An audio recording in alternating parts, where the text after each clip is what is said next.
yesterday. All my troubles seem so far away.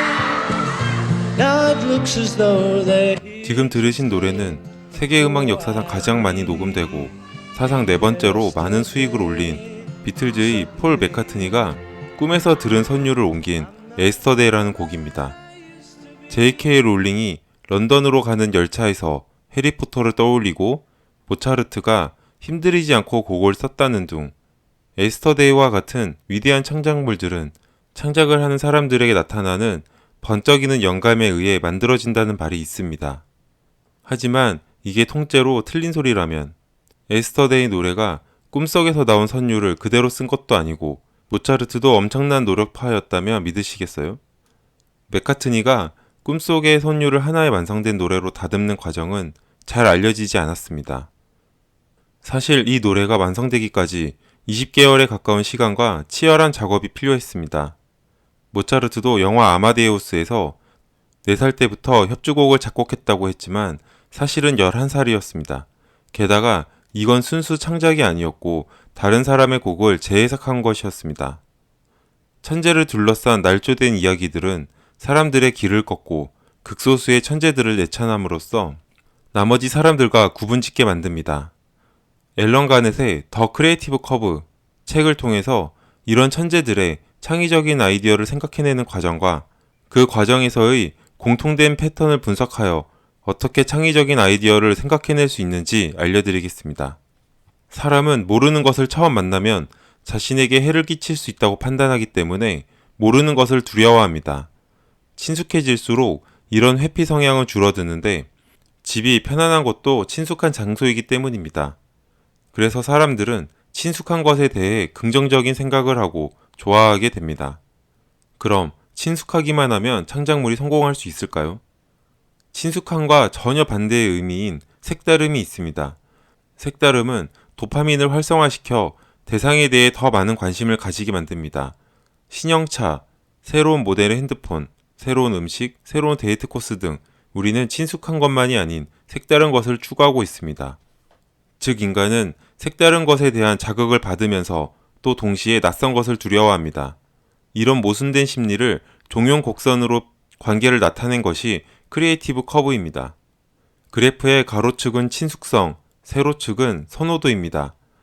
그래프 맨 왼쪽은 친숙하지 않은 것, 아주 특이한 것입니다.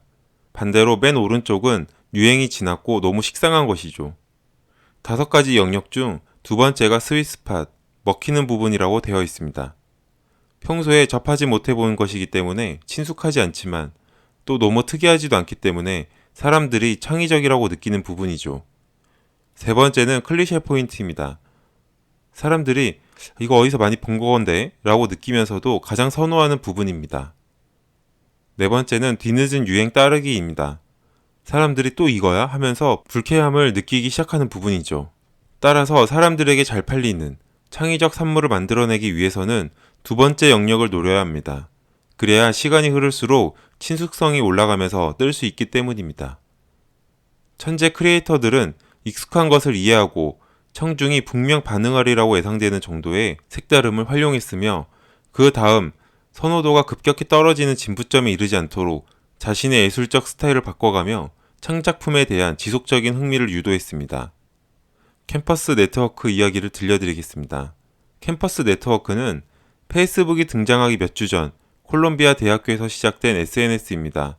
페이스북은 초창기 버전에 기본 프로필과 친구와 찜하기만 가능한 온라인 방명록에 지나지 않았지만 캠퍼스 네트워크는 사진 공유, 피드, 프로필에 코멘트 남기기 등 여러 기능들이 더 있었지만 별다른 호응을 얻지 못했고 결국 실패했습니다. 왜 실패했을까요? 2000년대 초 온라인에서는 가명이나 별명들이 사용되었고 개인 신분과 사생활에 대해 지금과는 전혀 다른 견해를 가지고 있었습니다. 하지만 캠퍼스 네트워크는 실명과 개인의 사진을 공유하도록 했습니다. 너무 많은 비약을 요구했던 것입니다. 반면 페이스북은 유저들이 온라인에서 정보를 공유하는 행위를 편안하게 느끼도록 해주면서 한두 가지 기능들을 천천히 추가했습니다. 크리에이티브 커브를 따라간 것입니다. 앨런 가넷이 수많은 성공한 창작자들을 분석한 결과 창작자들이 성공에 최적화된 아이디어를 떠올리는데 사용하는 패턴이 있었는데요.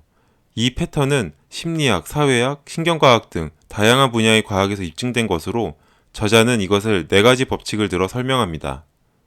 첫 번째 법칙, 소비를 통해 대표 사례를 쌓아가야 합니다. 테드 사란도스는 용돈을 벌기 위해 애리조나 비디오 가게에서 일을 했습니다. 가게에서 일하면서 매장에 있는 모든 영화들을 다 보고 고객들에게 영화를 추천해 주었는데 사람들은 자신이 보고 싶은 영화를 정확하게 추천해주는 테드에게 몰려들었습니다.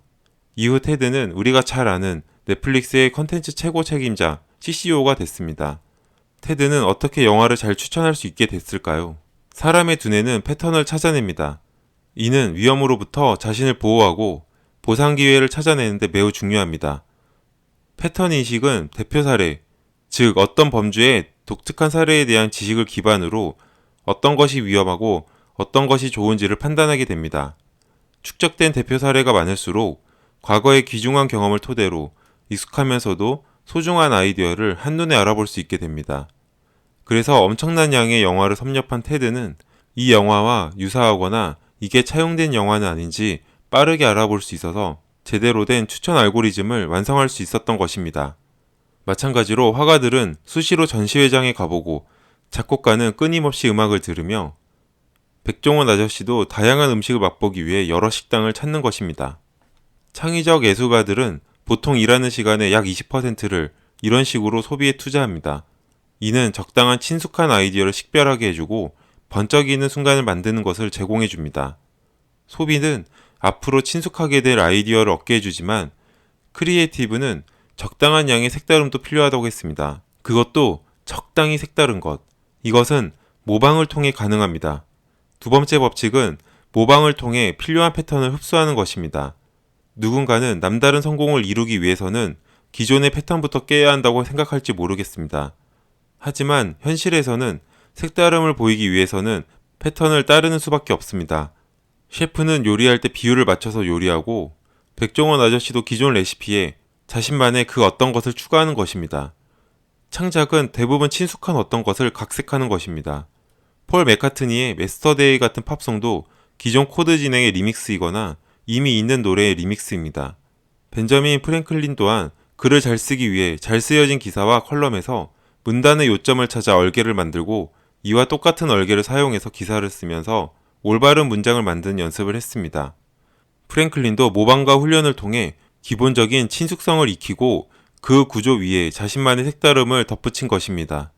즉, 여러 성공 사례들을 모방한 덕분에 세월이 검증해준 틀 안에서 자신의 아이디어를 설득력 있게 전달한 것입니다. 그래서 배울 점이 많은 사람들과의 커뮤니티를 구성하는 것이야말로 창조 과정에서 매우 중요한 부분입니다. 세 번째 법칙은 창의적 공동체를 구성하는 것입니다. 창의적 공동체란 아이디어를 공유하고 서로 영감을 받으며 성장할 수 있는 집단을 의미합니다. 1인 미디어 1인 브랜딩이라고 해도 결국 그 뒤에는 든든한 지원군들이 있습니다.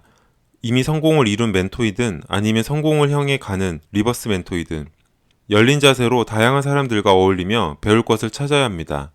마지막 네 번째 법칙은 반복입니다. 청중의 말에 귀를 기울이는 것으로 데이터를 활용해 청중의 성향을 파악하고 피드백을 점검해 아이디어를 다듬는 것이 창의력 뒤에 숨겨진 추진력 그리고 빅히트의 확률을 높이는 법칙이라고 합니다. 우리는 모두 창의적인 아이디어를 가지고 있습니다. 하지만 그 아이디어를 구체화하고 실현시키는 것은 쉬운 일이 아닙니다. 앨런 가넷의 크리에이티브 커브 책은 창의성을 발휘하는 방법에 대한 새로운 접근법을 제시합니다. 창의성이 어떻게 발휘되는지, 그리고 그 발전 과정에서 가장 중요한 요소는 무엇인지 더 자세히 알고 싶은 분은 이 책을 꼭 한번 읽어보시길 추천드립니다. 감사합니다.